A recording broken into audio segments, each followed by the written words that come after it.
caros colegas, nesta segunda aula do nosso curso de NRs digitais, vamos falar sobre a OIT, Organização Internacional do Trabalho, e suas relações com a legislação nacional de segurança do trabalho, especialmente as NRs.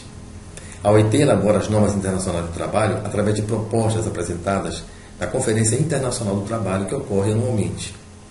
A OIT foi criada em 1919 e, em 1969, ganhou o Prêmio Nobel da Paz, reconhecido como instrumento de fomentar a justiça social, mas principalmente de resgate do custo humano da Revolução Industrial, que vitimou milhares de trabalhadores nas décadas anteriores.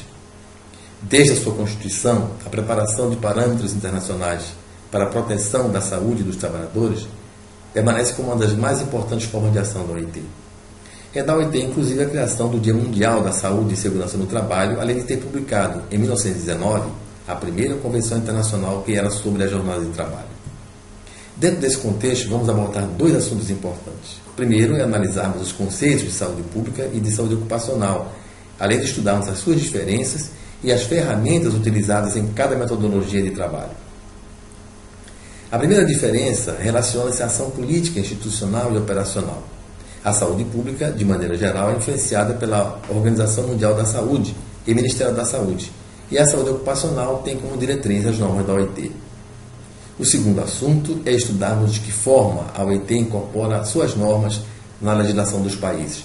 Vamos dar exemplos de algumas convenções que constituem o paradigma de várias NRs. Uma outra diferença observada na abordagem dessas duas áreas consiste nos mecanismos de intervenção do Estado. Na saúde pública, nós temos a vigilância em seus diversos aspectos, inclusive a vigilância da saúde do trabalhador. E na saúde do trabalho, as ações do Estado estão concentradas na auditoria fiscal do Ministério do Trabalho. Vamos analisar esses conceitos. Pause o vídeo e leia a lousa virtual número 1, com as definições de saúde pública da OMS e da saúde ocupacional do Comitê Conjunto OMS-OIT. Depois você volta ao vídeo. Como vocês viram, podemos dizer de forma simplificada que a definição de saúde, segundo a OMS, enfatiza o bem-estar, enquanto que na definição de saúde ocupacional, pelo Comitê Conjunto OMS-OIT, a ênfase está na adaptação do homem ao seu trabalho e do trabalho ao homem. Ou seja, são atribuídas diferenças conceituais e assim podemos analisar as ferramentas específicas utilizadas para cada abordagem. Na saúde pública, a principal ferramenta é a epidemiologia, a ciência que estuda a distribuição das doenças nas populações. E na saúde ocupacional, explicaremos como, além da epidemiologia, outros fatores, incluindo a ergonomia, por exemplo, vão influenciar na metodologia de trabalho, visto que o foco não é a doença como na saúde pública, mas sim os riscos. Na saúde pública, essa concepção de saúde baseia-se em um modelo médico, em que a doença precisa ser identificada e controlada através de ações de vigilância. Nessa visão, a saúde é um objetivo, é uma espécie de objetivo a ser alcançado, uma espécie de bem de consumo que é fornecido pelos órgãos do Estado à população.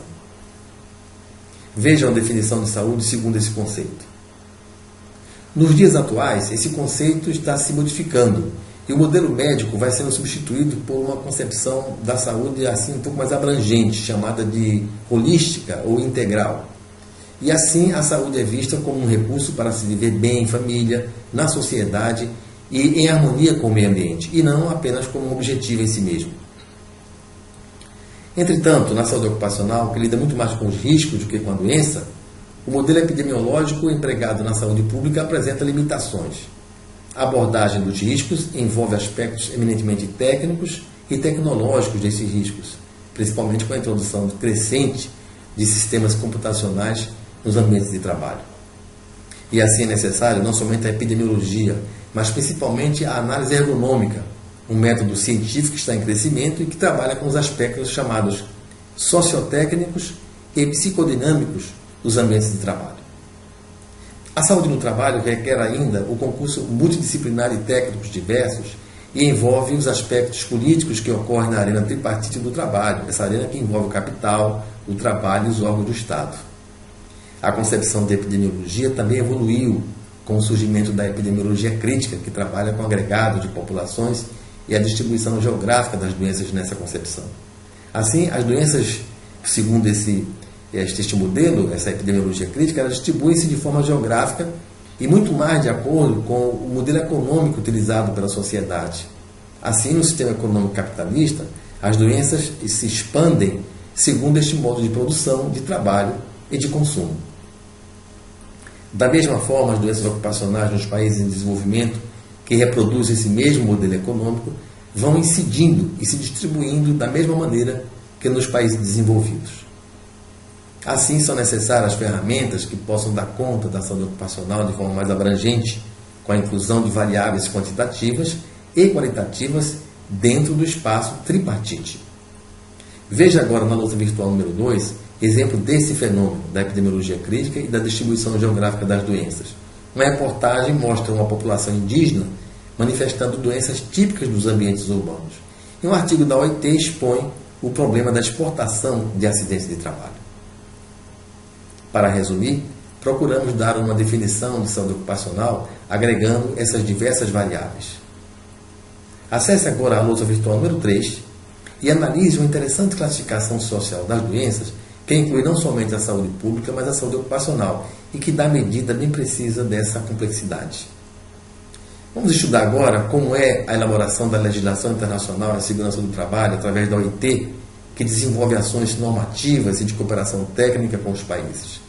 Essas ações demonstram não somente universalidade, mas a necessária flexibilidade para que ela possa ser empregada em todos os países. A Constituição da OIT utiliza 2 mecanismos para a publicação das normas internacionais: as recomendações e as convenções. E para a elaboração dessas normas é utilizado o tripartismo, agregando propostas de órgãos governamentais, de empresas e de trabalhadores. As convenções podem ser ratificadas livremente pelos países membros, e a sua ratificação cria uma obrigação de introduzir o teor dessa convenção na legislação nacional e prestar contas regularmente ao OIT dessas medidas. As recomendações não podem ser ratificadas, mas têm a finalidade de apenas orientar as políticas nacionais. Agora faça uma pausa no vídeo e acesse a lousa virtual número 4 com a apresentação em PowerPoint detalhada sobre a dinâmica da legislação na OIT. Nesta sequência, vamos utilizar exemplos práticos de como a legislação da OIT chegou até as nossas NRs, que também são elaboradas a partir de uma comissão tripartite nacional. Comecemos pela recomendação 31 sobre prevenção de acidentes, que inclusive é de 1929. Como se trata de uma recomendação, não foi necessário que os países adotassem de forma obrigatória suas legislações, mas ela já sinalizava vários avanços na direção de uma melhor saúde no trabalho. Nas NRs, várias dessas diretrizes aparecem principalmente na NR5. Um outro exemplo muito importante é a recomendação 112 de 1959. Sem dúvida que essa recomendação influenciou na portaria que originou todas as NRs e principalmente para a criação da NR4. A recomendação 112 definia o serviço de medicina do trabalho e as ações dos médicos do trabalho como essencialmente de caráter preventivo e que os médicos não deveriam trabalhar como médicos de ambulatório de funcionários. Pause o vídeo e leia a lousa virtual número 5 com um estudo muito interessante e bastante curto sobre a recomendação 112. Agora vamos utilizar a Convenção 155 para explicar os mecanismos legais de como uma convenção é incorporada na legislação. Veja que foram necessários 2 decretos, um da Câmara dos Deputados e outro do Presidente da República. Isso explica porque muitas convenções publicadas pela OIT demoraram tanto tempo para serem ratificadas na nossa legislação. A Convenção 155 é também um paradigma de diversos princípios em segurança do trabalho que foram incorporadas nas NRs. Vamos observar isto, né? A 155, a Convenção 155, instruía para a elaboração de uma política nacional em segurança do trabalho, recomendava a comunicação das doenças e acidentes, que acabou sendo incorporada na NR5, a necessidade das proteções de máquinas, que acabou incorporada na NR12, o treinamento dos empregados, a caracterização dos riscos do seu controle, que está incorporada na NR9. Além disso, a criação de uma auditoria fiscal independente, a criação de regulamentos em segurança do trabalho e a necessidade de investigação dos acidentes do trabalho. Praticamente quase tudo que está na portaria 3.214. Vamos ver outros exemplos práticos das resoluções da OIT e sua aplicação nas NRs. Veja a Convenção 148 sobre o controle de agentes de riscos, que influenciaram na concepção de insalubridade e periculosidade. Observe as datas da ratificação e da promulgação no Brasil, bem como as NRs relacionadas. Agora, a Convenção 161 sobre Serviços de Segurança no Trabalho e que permitiu aperfeiçoar ainda mais a NR4. A Convenção 161 ampliou o conceito de medicina do trabalho, determinando a criação de serviços de saúde em todas as empresas com equipes multidisciplinares. Determinava a difusão de informações sobre riscos e excluía o pessoal da segurança do trabalho das funções do tipo polícia para punir ou investigar trabalhadores.